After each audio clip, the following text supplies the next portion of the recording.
કેમ છો બધા? આજના આ ખાસ વિશ્લેષણમાં આપ સૌનું સ્વાગત છે.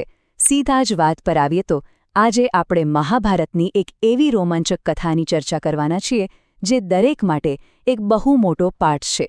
આ વાત છે મહાન યોદ્ધા કર્ણ અને એમના તેજસ્વી ગુરુ ભગવાન પરશુરામની. આ કથા આપણને બતાવે છે કે કેવી રીતે એક નાનકડું જૂઠાણું તમારા આખા જીવનની અને ભાગ્યની દિશા બદલી શકે છે. પણ આખી વાત શરૂ કરતા પહેલાં જરા વિચારો, જ્યારે છળકપટ કે જૂઠાણાના માર્ગે કોઈ બહુ મોટી શક્તિ, જ્ઞાન કે સફળતા મેળવી લેવામાં આવે ત્યારે એનું અંતિમ પરિણામ શું આવે છે?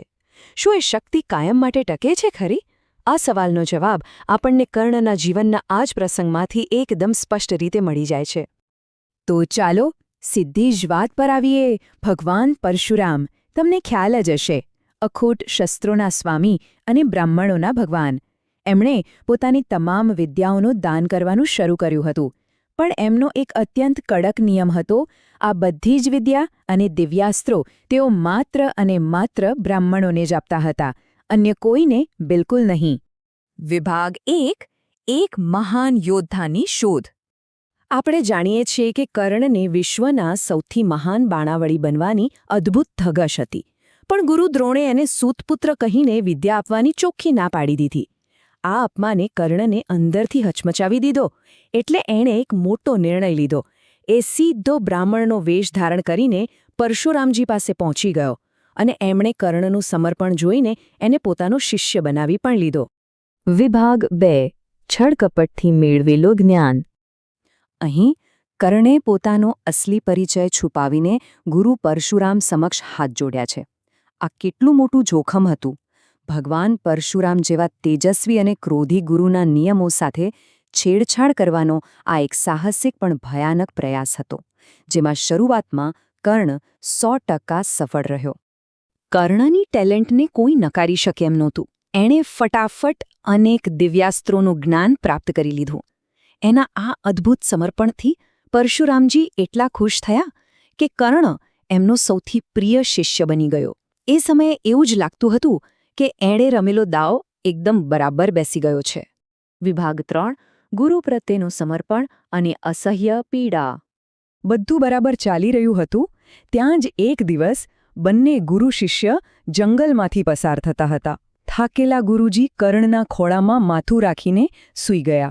બરાબર ત્યારે જ એક મોટું ભયંકર કીડો આવ્યો અને તેણે કર્ણના સાથળ પર સખત ડંખ મારવાનું શરૂ કર્યું.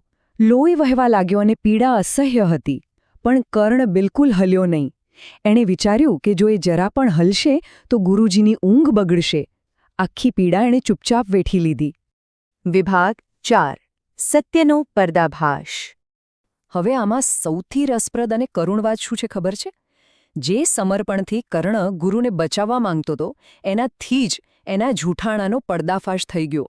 વહેતા ગરમ લોહીનો સ્પર્શ થતાં જ પરશુરામજી તરત જાગી ગયા અને એમણે જોયું કે આટલી ભયંકર પીડામાં પણ આ શિષ્ય એકદમ શાંત બેઠો છે. એમણે તરત જ ચોંકીને પૂછ્યું અને પરિસ્થિતિ જોઈને કઠોર સ્વરમાં બોલી ઉઠ્યા, આટલી અદ્ભુત સહનશક્તિ કોઈ બ્રાહ્મણમાં હોય જ ન શકે. આટલી પીડા તો માત્ર એક ક્ષત્રિય જ સહન કરી શકે. તું જરૂર કોઈ ક્ષત્રિય છે. વિભાગ 5: પરશુરામનો ભયંકર શાપ. અહીં કર્ણે પોતાની ભૂલ સ્વીકારી જ લીધી અને કબૂલ્યું કે એ એક સૂતપુત્ર છે. અહીં તમે ગુરુ પરશુરામનો પ્રચંડ ક્રોધ સ્પષ્ટપણે અનુભવી શકો છો. પોતાના જ સૌથી પ્રિય શિષ્યે એમની સાથે છેતરપિંડી કરી હતી. કર્ણે ભલે વિદ્યા મેળવવા ખોટું બોલ્યો હોય, પણ ગુરુ માટે આ વિશ્વાસઘાત બિલકુલ અક્ષમ્ય હતો. એમણે કોઈ દલીલ ન સાંભળી. અને પછી એ ભયંકર ક્ષણ આવી. ગુસ્સામાં આવીને ભગવાન પરશુરામે કર્ણને એવો શ્રાપ આપ્યો જેણે એનું ભાગ્ય લખી દીધું. એમણે ગર્જના કરી, જ્યારે તને આ દિવ્યાસ્ત્રોની સૌથી વધારે જરૂરિયાત હશે, બરાબર ત્યારે જ તું આને ચલાવવાની વિધિ ભૂલી જઈશ. વિચારો, ખાલી એક છળકપટના કારણે એના આખા જીવનની કમાણી પર એક જ પળમાં પાણી ફરી વળ્યું. વિભાગ 6: અસત્યનું કડવું પરિણામ. હવે આ ભયાનક શાપની અસલી અસર ક્યારે દેખાઈ? એ દેખાઈ કુરુક્ષેત્રના મહાભારત યુદ્ધમાં.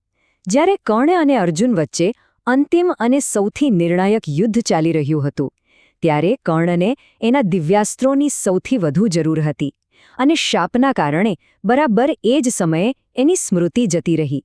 એ એકદમ શક્તિહીન બની ગયો. શોર્ટકટથી મેળવેલી વિદ્યા છેલ્લે એનો સાથ છોડી ગઈ.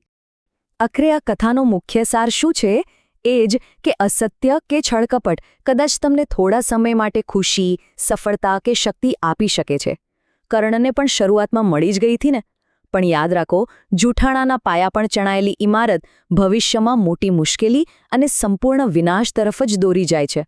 પ્રામાણિકતા વગરની શક્તિ ક્યારેય લાંબી ચાલતી નથી. તો આજના આ વિશ્લેષણના અંતે હું તમને એક પ્રશ્ન પૂછવા માંગુ છું. છળકપટની કિંમત વિશેનો આ પ્રાચીન બોધપાઠ આજના આધુનિક જીવનમાં, આપણા કામકાજમાં કેટલી હદે લાગુ પડે છે? શું આપણે ક્યારે કોઈ ટૂંકા ગાળાના ફાયદા માટે લાંબા ગાળાના નુકસાનને તો આમંત્રણ નથી આપી રહ્યા ને? આ વિશે ચોક્કસથી વિચારજો. બસ આજના માટે આટલું જ. આ ચર્ચામાં જોડાવા બદલ આપ સૌનો ખૂબ ખૂબ આભાર.